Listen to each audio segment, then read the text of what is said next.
L'éloquence est l'art de bien parler, émouvoir, persuader, en vue de laisser des traces durables dans l'audience. L'objectif aujourd'hui sera de vous persuader que le continuum éducation-formation-travail est une solution pour contrer les effets dévastateurs des discontinuités entre les trois mondes dont nous avons parlé, sur les jeunes, les adultes, au nord et au sud, en termes d'inégalité et d'exclusion. Le continuum est un ensemble constituant un tout dont les éléments sont interdépendants et permettant de passer de l'un à l'autre de façon continue. Il y a un siècle, le continuum éducation-formation-travail était rectiligne, séquentiel et progressif, suivant cela le modèle scolaire pour l'éducation et le taylorisme pour la production, pour le travail.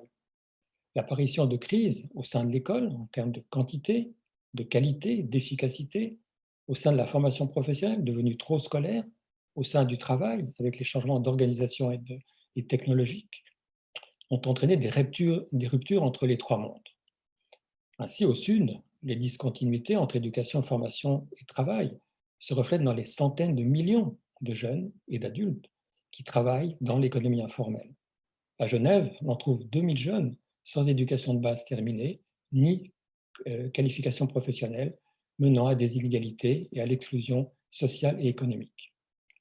Les solutions résident alors dans la reconstruction de processus de transition et de pont entre l'éducation, la formation et le travail, avec une condition cependant, la reconnaissance des acquis dans chaque module éducation, formation, travail, avant de continuer dans un autre module.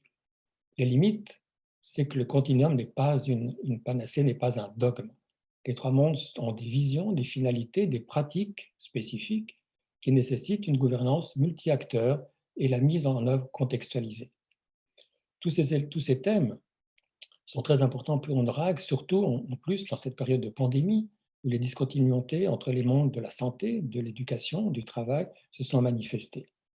Nous et la DDC est également très intéressés par ce